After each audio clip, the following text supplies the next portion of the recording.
صوتوا يا جماعه يمكن حد يلحقنا، صوتوا، ما فيش وقت، ما فيش حل.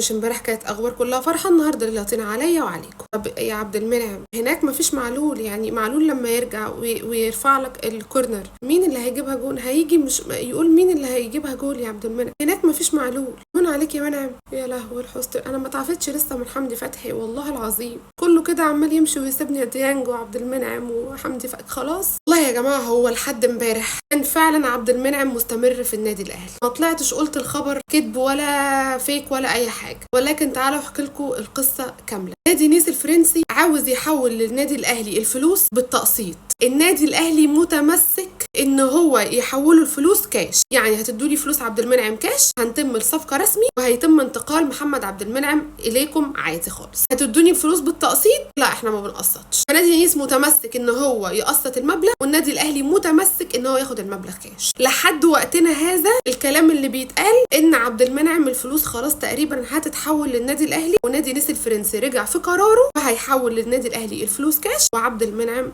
لحد وقتنا هذا رسميا يعني هم صحيوا من النوم قرروا ان محمد عبد المنعم هينتقل الى نادي نيس الفرنسي. يعني لحد امبارح بالليل كان عبد المنعم مستمر في النادي الاهلي والصفقه فشلت كلها. ليه البني ادم يعمل فخول بني ادم كده؟ يعني ليه انا افضل قاعده مستنيه صفقه انتقال عبد المنعم ولا يعني انا ما بنتظرش مستقبلي زي ما انا قاعده مستنيه عبد المنعم؟ ليه يعني؟ ما هو لا تودوه لا تقعدوه وتطلعوا تقولوا القرار رسمي، لان احنا قلوبنا في ايديكم، يعني انتوا فاهمين، قلوبنا دي مش لعبه في ايديكم خالص. ما تفكر يا عبد المنعم قول لهم لا مش صعبانين احنا عليك، مش احنا جمهور الاهلي حبايبك، هناك ما فيش علولو والله. بلاش لو لعبنا صدفه ان احنا لعبنا الوداد في نهائي من النهائيات، فين جحيم كازابلانكا ونعيم على الاهلي، جحيم على ليه؟ فكر، اركب العقل وفكر.